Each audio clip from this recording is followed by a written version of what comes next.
Entre os solos mais difíceis de trabalhar, temos a presença da argila. Está muito relacionada à questão do seu tamanho, ou seja, a partícula que forma um grão de argila é quase invisível. Tem outros tipos de soluções e problemas gravíssimos que eu preciso te contar que envolve solos, granulometria. A partir de agora, menos improviso e mais ciência.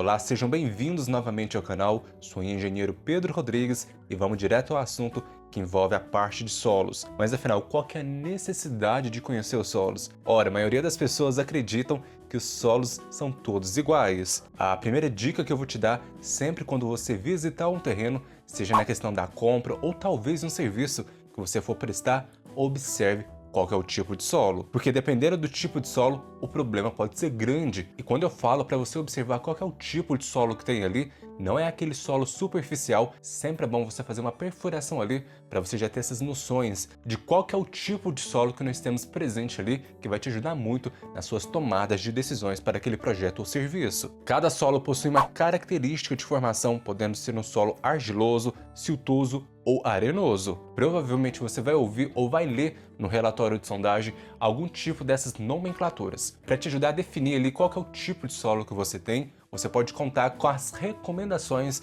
da NBR 6502, que ela vai tratar sobre classificação da granulometria. Mas afinal, Pedro, o que é essa tal dessa granulometria? A granulometria seria o tamanho das partículas que envolvem para formar aquele solo. Daqui a pouco você vai entender, na hora que eu mencionar com você, o tamanho de cada partícula que caracteriza cada tipo de solo. Antes de ir para os valores, eu te faço o convite para você se inscrever no canal, que nós teremos um vídeo complementar sobre o assunto, que eu tenho total certeza que vai te ajudar muito. Então por isso, inscreva-se no canal que você vai receber com exclusividade. Bora lá para os valores. Aqui nós temos os seguintes valores para caracterizar qual que é a partícula de solo que nós temos ali.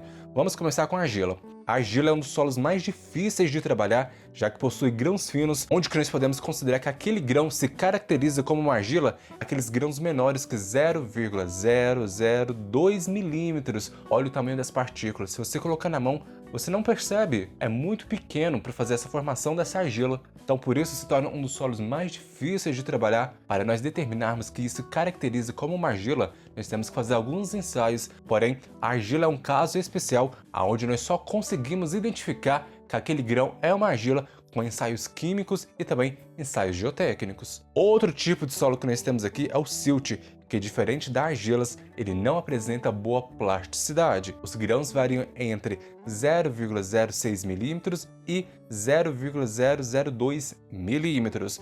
O silt seria um material com comportamento misto. Por exemplo, tem situações que ele vai se caracterizar como uma argila, já em outros momentos você vai identificar que aquele silt tem um comportamento de uma areia, é algo muito delicado que nós precisamos tomar cautela na hora de trabalhar com esse tipo de material. Sem dúvidas você conhece esse tipo de material, que são as areias finas, onde nós podemos considerar a partir de 0,2 milímetros a 0,06 milímetros. Geralmente nós utilizamos as areias finas em trabalhos de acabamento, seja também pinturas. Outro material que vai fazer parte da família das areias, então presta atenção aí, é a areia média. Qual é a diferença entre a areia fina e média? Aqui vai estar relacionado ao tamanho das partículas. Para ser caracterizado como uma areia média, nós temos que ter os grãos entre 0,60 milímetros a 0,2 milímetros. Tá vendo que ela é um pouquinho maior que a areia fina? Aqui nós podemos aplicar esse tipo de areia média no uso recorrente de argamassas, concretos, argamassa de assentamento. Para completar a família das areias, nós temos a areia grossa, onde ela vai ter sua granulometria de 2 milímetros a 0,60 milímetros. Aqui nós podemos aplicar essa areia grossa em alguns concretos e também chapisco. Então nós temos a areia fina, média e grossa. A principal diferença entre elas é o tamanho das partículas, e quanto menor essas partículas, melhor para o acabamento. Então não se esqueça disso, que vai te ajudar muito lá no canteiro de obras e também na definição dos materiais de construção. E vale ressaltar que as famílias das areias, elas são tratadas como não coesivas e não plásticas. Nossa, Pedro, agora você falou grego, não entendi nada. Calma que eu vou te explicar. Na prática, você já pegou um punhado de areia e colocou na mão? Aquele material ele esfarela, ele não tem nenhum tipo de ligação devido a estar seco e não ter nenhum tipo de ligação entre as partículas. Então isso dificulta muito na ligação, diferente das argilas. Se você pegar um punhado de argila, você vai ver que os grãos estão todos interligados entre si.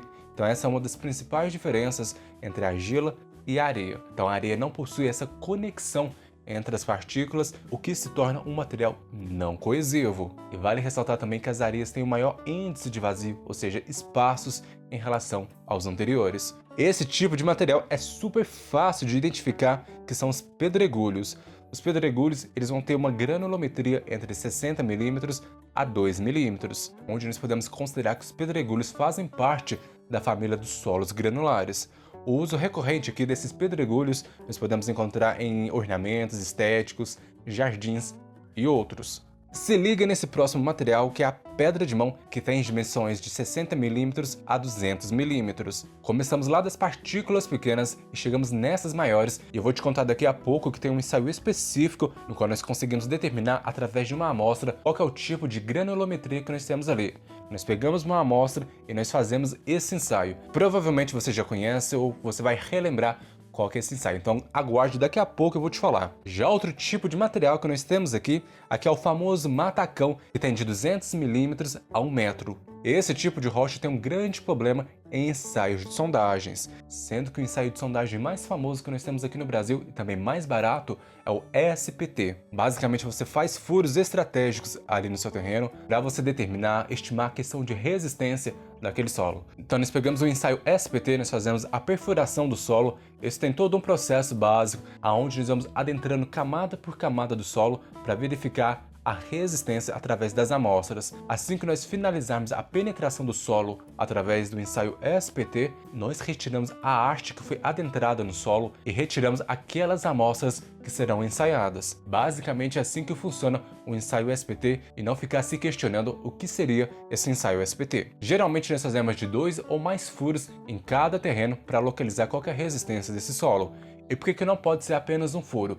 Porque fica muito vago aquelas suas características, aquela sua amostra. Às vezes, durante o ensaio, você pode encontrar algum tipo de matacão que não foi identificado naquele exato momento, o que vai tornar os seus resultados totalmente equivocados. Já pensou você escavar e encontrar algum tipo de matacão? O ensaio de resistência e a validação do seu projeto vai por água abaixo. Depois que eu mencionei os tipos de solo e a classificação granulométrica, eu preciso que você não pisque e me ouça bem. Qual que seria o pior problema que envolve a parte de solos? Exato, se você falou água, você está correto. Você já pensou em trabalhar um solo e ali naquele solo ter a presença da água? Esse é um dos maiores desafios para quem trabalha com fundações, geotecnia, barragens. Quando temos a presença da água pelo lençol freático, as propriedades mecânicas do solo podem alterar totalmente a resistência daquele material. Caso a água permaneça ali, por exemplo, uma argila, isso pode gerar um quadro de recalque, caso seja construído algum tipo de edificação. Sempre nós temos que observar por meio dos ensaios qual que é o nível que se encontra a água. Sabe aquele ensaio de sondagem SPT que eu te falei lá atrás? Ele funciona em diversas situações, então sempre solicite um ensaio para averiguar as características daquele solo e não tornar o seu trabalho duvidoso. Aqui, na hora que você fizer um ensaio de sondagem, vai ser emitido o relatório que vai revelar qual que é o nível do lençol freático. Já o segundo macete que eu vou te dar aqui, quando nós trabalhamos com solos argilosos na pior situação, nós devemos adotar algum tipo de mecanismo que nós conseguimos características daquele solo. E como que eu posso adotar algum tipo de técnica ou método que eu posso melhorar essas características? Nós podemos fazer a compressão desse tipo de solo e fazer a drenagem por meio de drenos desse local. Assim nós vamos conseguir expulsar aquela água presente naquele solo, e expulsando uma vez essa água presente no solo, nós conseguimos melhorar as características de resistência daquele material. E chegou aquele momento do vídeo que eu te prometi que eu ia te falar qual que é o ensaio característico para determinar qual que é a granulometria do solo. Lembra? Talvez você já tenha visto ou ouvido falar sobre o ensaio das peneiras. Aqui nós pegamos uma amostra do solo e depositamos em peneiras com diferentes malhas. A lógica é que as partículas do solo ficam retidas e acumuladas em malhas específicas. Isso vai depender do tamanho das partículas. Esse teste nós pegamos o conjunto de peneira, já com a amostra de solo introduzida na primeira peneira, nós colocamos em uma máquina onde vai fazer a vibração desse solo, onde nós vamos ter a separação por granulometria. Ali vai ser muito fácil de você identificar qual que é o retido e acumulado em cada malha que nós temos da peneira. Então essa é uma das formas que nós fazemos para identificar a granulometria de um solo. E eu faço convite para você se inscrever no canal, visitar o nosso site estruturasebim.com, ativar o sininho para você receber tudo com exclusividade, também em primeira mão, e ficar de olho nas próximas novidades. E um forte abraço!